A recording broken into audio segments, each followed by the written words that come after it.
나는 34살의 김수진이다.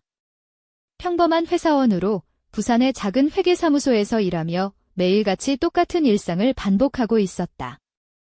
그러던 어느 날 내 인생을 완전히 바꿔놓을 일이 일어났다.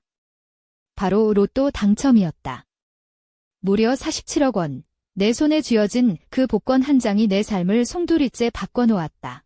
그날은 내 생일이었다. 평소처럼 퇴근 후 동네 GS25에 들러 평소보다 조금 더 많은 2만 원어치 로또를 샀다.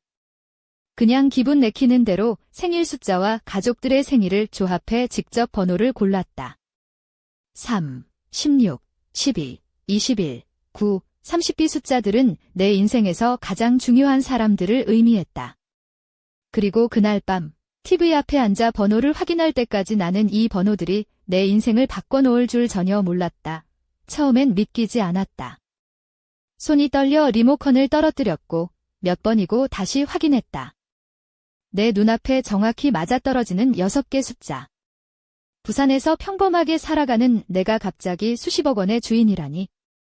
현실감이 전혀 없었다.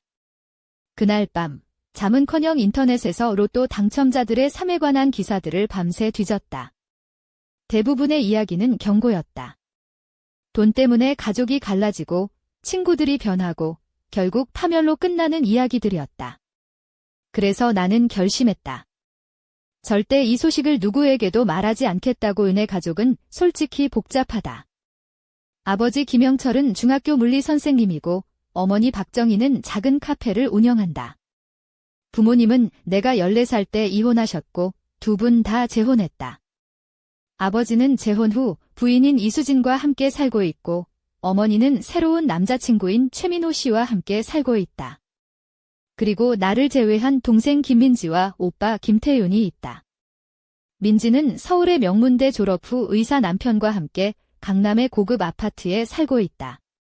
태윤은 늘 직장을 옮기며 불안정한 삶을 살고 있는데 가족들에게 돈을 꾸는 일이 일상이다. 그에게 돈을 빌려줘 본 적도 여러 번 있지만 언제나 빈털터리가 되었다. 가족 중에 진심으로 나를 챙겨주는 사람은 고모 김순희뿐이다. 그녀는 부산의 한 초등학교 교사로 월급에 맞춰 알뜰하게 살지만 언제나 나에게 큰 힘이 되어준다. 그녀의 낡은 그랜저 차는 가끔 경고음을 내지만 그녀의 마음만큼은 늘 따뜻하다. 반면에 아버지의 누나인 고모 이경희는 부유한 집안에 시집가서 언제나 가족을 비판하고 내 직업과 생활을 깎아내리기에 바쁘다. 그녀의 아들, 내 사촌 김준호는 도박 문제로 가족 사이에서 골칫거리다. 나는 그동안 가족들에게 경제적으로 도움을 많이 줘왔다. 오빠가 재활치료비가 필요하다고 하면 내 적금을 깨서 보냈고 동생 민지의 결혼식 비용도 일부 대주었다. 아버지가 지붕 수리비가 필요하다고 하면 도와주었지만 그 다음 달에 가족이 칸쿤에서 휴가를 가는 사진을 SNS에서 보게 되면서 마음이 무너졌다. 그래서 이번에는 달랐다. 이번에는 나 자신을 위해, 내 미래를 지키기 위해 움직이기로 했다. 나는 법무사 사무실을 찾아가 비밀리에 당첨금을 수령할 방법을 상담했다.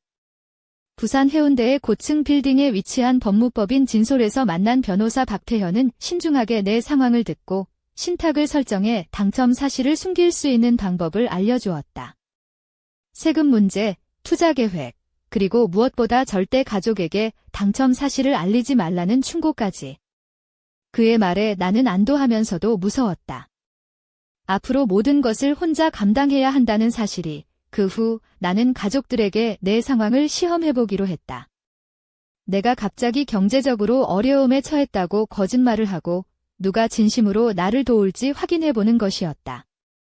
각자에게 똑같은 이야기를 하며 500만 원 정도의 긴급 자금을 부탁했다. 그 돈은 내 실제 필요액보다 적지만 가족 반응을 알아보기엔 충분했다. 나는 이 실험이 조금은 잔인하다는 것을 알았지만 더 이상 이용당하고 싶지 않았다. 먼저 어머니에게 연락했다. 어머니는 잠시 망설였지만 남자친구와 함께 최근 호수 근처에 주택을 샀다며 큰 도움은 어려울 것 같다고 했다. 아버지는 내게 경제적 책임을 강조하며 한마디로 거절했다. 동생 민지는 아이들 교육비와 집안 리모델링 때문에 도움을 줄 수 없다고 했다. 오빠는 아예 연락조차 피했고 고모 이경희는 나를 비난하며 가족 모임에서 내 이야기를 퍼뜨렸다. 사촌 준호는 처음에 약속했지만 결국 연락을 끊었다. 유일하게 고모 김순희만이 진심으로 걱정하며 작은 돈이지만 빌려주었고 나에게 언제든 머물 집도 내어주겠다고 했다. 이 실험은 내게 큰 상처를 안겼지만 동시에 명확한 깨달음을 주었다. 가족 중 진정 나를 위하는 사람은 누구이며 내가 어디에 마음을 둘지 판단하게 해준 것이다. 그날 밤 고모 순희와 나는 작은 찻잔을 앞에 두고 긴 이야기를 나누었다. 그녀는 자신의 과거 상처와 희생을 솔직히 털어놓으며 돈은 사람을 드러내는 거울이라고 말했다. 그 말이 내 마음 깊이 울렸다. 나는 그날 밤 고모 순희에게 내 비밀을 털어놓았다. 로또 당첨 사실을 처음으로 알린 사람이 그녀였다. 그녀는 놀라면서도 이해해 주었고 내 계획에 힘을 실어주었다. 그 후 나는 법무사와 다시 만나 가족 중 누가 나를 진심으로 생각하는지 확인한 결과를 토대로 재산관리와 향후 계획을 세워갔다.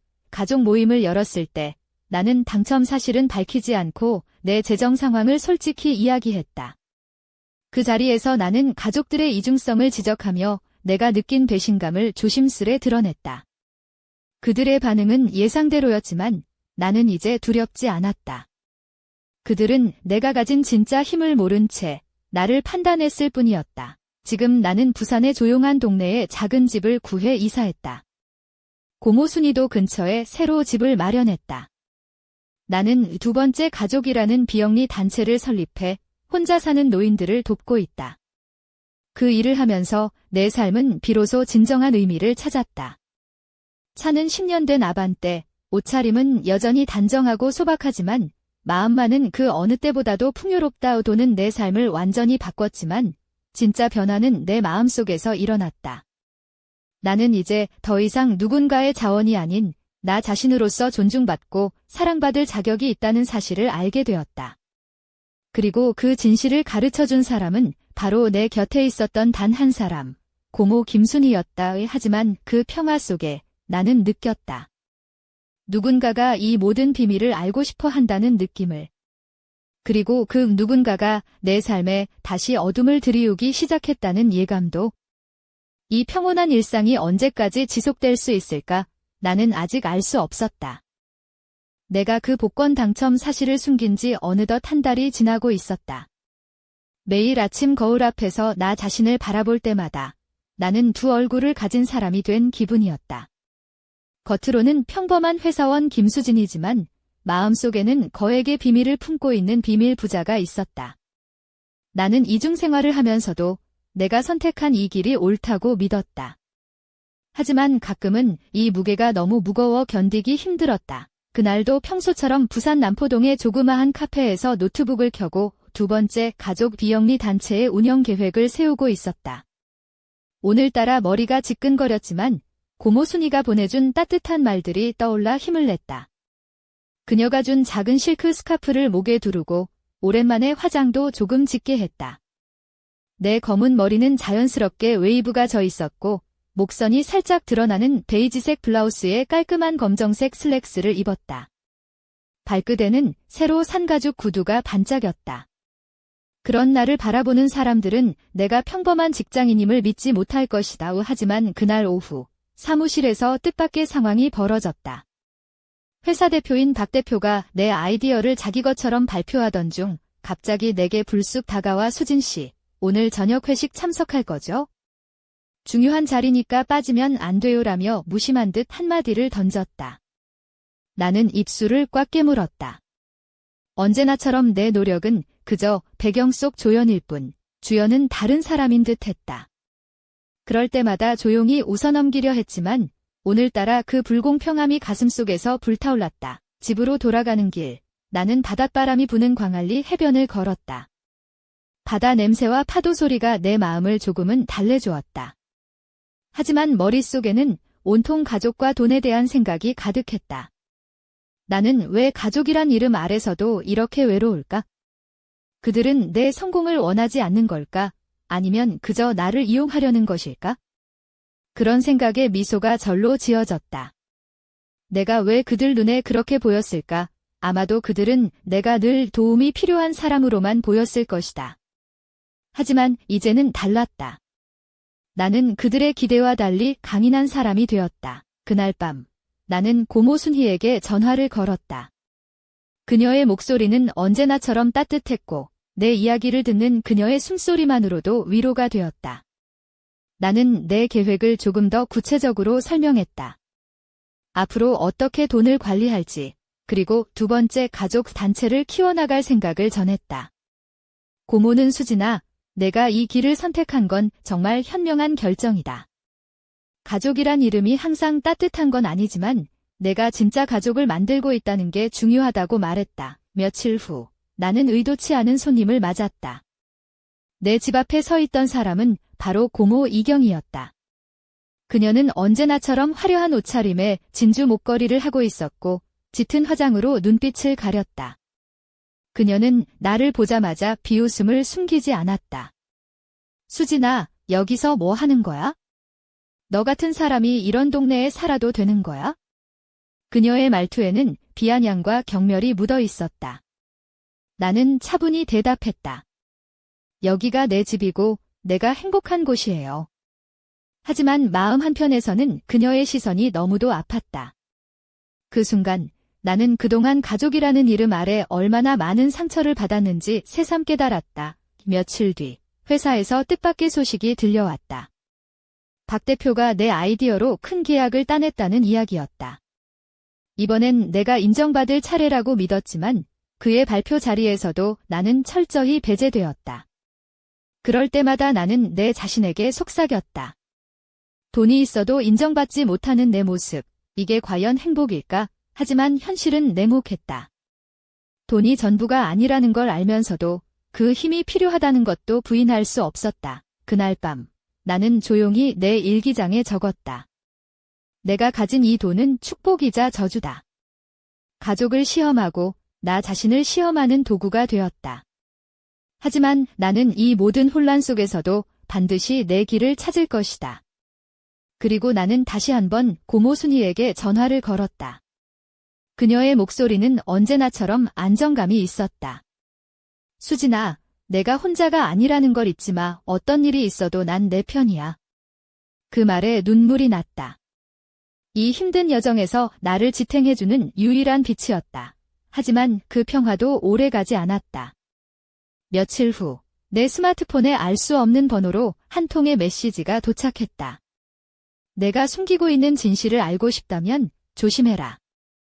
나는 그 메시지를 몇 번이고 읽으며 심장이 뛰는 것을 느꼈다. 누가 나의 비밀을 알고 있는 걸까? 그리고 그들이 나에게 다가오려 하는 걸까? 나는 알 수 없었다. 그러나 분명한 것은 내 삶은 더 이상 평범하지 않다는 사실이었다. 그날 밤, 나는 창밖으로 보이는 부산의 야경을 바라보았다. 반짝이는 불빛들 사이로 내 마음도 흔들렸다. 이 돈이 가져온 자유와 동시에 무거운 책임과 불안을 동시에 안고 살아가야 한다는 현실이 나를 짓눌렀다. 나는 깊은 숨을 들이쉬고 다짐했다. 이 위기에서 반드시 살아남아 내 삶의 주인이 되겠다고. 하지만 과연 나는 이 미로 같은 인생의 퍼즐을 풀 수 있을까? 그리고 이 불청객은 누구일까? 내 이야기는 이제 막 시작되었을 뿐이었다. 그 메시지가 내 머릿속을 떠나지 않았다. 누가 내 비밀을 알고 있을까? 라는 질문이 밤낮으로 나를 괴롭혔다. 스마트폰을 만지작거리며 수십 번이나 번호를 확인했지만 알 수 없는 번호였다. 부산의 거리는 밤이면 더욱 조용해져서 그 침묵이 오히려 내 불안을 키웠다. 나는 그날도 늦은 밤까지 고요한 방 안에서 창밖을 바라보며 몸을 움츠렸다. 다음 날 아침, 나는 평소처럼 회계사무소로 출근했다. 하지만 마음은 온통 그 메시지에 빼앗겨 있었다. 박 대표와 동료들이 내가 모르게 무슨 이야기를 하는 것 같아 귀를 기울였지만 아무런 단서도 찾지 못했다. 그러면서도 한편으론 혹시 사촌 준호가 무슨 일을 꾸미는 건 아닐까 하는 의심이 스멀스멀 피어올랐다. 그 녀석은 도박 문제로 가족들 사이에서도 골칫덩어리였고 돈에 관한 내 비밀을 알게 된다면 분명 뭔가를 노릴 게 분명했다. 퇴근 후 나는 고모 순희를 만나러 갔다. 그녀의 아파트는 낡았지만 그 안에는 늘 따뜻함이 가득했다. 순희는 나를 보자마자 걱정스러운 눈빛으로 말했다. 수진아, 내 얼굴이 너무 피곤해 보여. 무슨 일 있어? 나는 그녀에게 메시지 이야기를 꺼냈다. 순희는 잠시 침묵하다가 누군가 너를 시험하려는 걸지도 몰라. 하지만 절대 겁먹지 마. 내가 가진 힘은 그 어떤 위협보다 크니까 라며 나를 안심시켰다. 그날 밤 나는 다시 한번 내 일기장에 적었다. 돈이 가져다준 자유는 달콤하지만 그만큼 무서운 그림자도 함께한다. 가족의 얼굴 뒤에 숨은 진짜 모습, 그리고 이 누군가가 내 삶에 몰고 올 폭풍. 나는 이 싸움을 피하지 않을 것이다. 며칠 후 회사에서 갑작스러운 인사 발령 소식이 들려왔다. 박 대표가 나를 부산 본사에서 서울지사로 보내겠다고 했다. 변명도 없이 마치 나를 멀리 떼어놓으려는 듯 했다. 그 소식에 나는 얼어붙었다. 서울로 가면 내 비밀을 지키기가 훨씬 더 어려워질 텐데. 하지만 반항할 힘도 없었다. 나는 조용히 짐을 싸기 시작했다. 이사 준비를 하면서도 메시지의 공포는 사라지지 않았다. 심지어 내 집 앞에 누군가가 몰래 사진을 찍은 듯한 흔적도 발견했다. 누군가 내 일거수일투족을 감시하고 있다는 생각에 몸이 떨렸다. 그러나 나는 무너지지 않았다. 차라리 이 상황이 내게 진짜 가족과 적을 가려내는 시험이라 믿고 싶었다. 서울로 올라온 첫날, 나는 낯선 아파트 단지에 혼자 서 있었다. 부산에서의 익숙한 바다 냄새도 고모 순이의 따뜻한 미소도 모두 그리웠다. 하지만 나는 내 안에 불꽃을 품고 있었다. 이 도시에서 나는 다시 시작할 것이다. 그리고 반드시 내 비밀을 지켜낼 것이다. 내가 서울에서 처음으로 한 일은 새로운 금융 전문가와 만나 내 자산을 재점검하는 것이었다. 그는 내 재산을 한층 더 안전하게 관리할 수 있는 방법들을 제안했고 나는 그 조언들을 하나하나 메모했다. 이 돈이 내 삶을 구원할 수도 파멸로 이끌 수도 있다는 생각에 더욱 신중해졌다. 그런데 어느 날 회사 근처 카페에서 우연히 사촌 준호와 마주쳤다. 그의 눈빛은 여전히 불안정했고 내게 다가와 알 수 없는 말을 던졌다. 수진아, 우리 좀 얘기 좀 하자. 그 순간 나는 그의 속내를 꿰뚫어 보는 듯 했다. 그는 내 비밀을 알고 있었던 걸까? 아니면 내게 다가와 무언가를 얻으려 하는 걸까? 심장은 빠르게 뛰었지만 나는 차분하게 그를 마주했다. 이 싸움은 이제 시작일 뿐이다 라고 속으로 다짐하며 그날 밤 나는 창문을 열고 서울의 빛나는 야경을 바라보았다. 수많은 불빛 속에서 나는 혼자였지만 동시에 모든 것을 움켜쥔 힘이 되었다는 사실에 조금은 안도했다.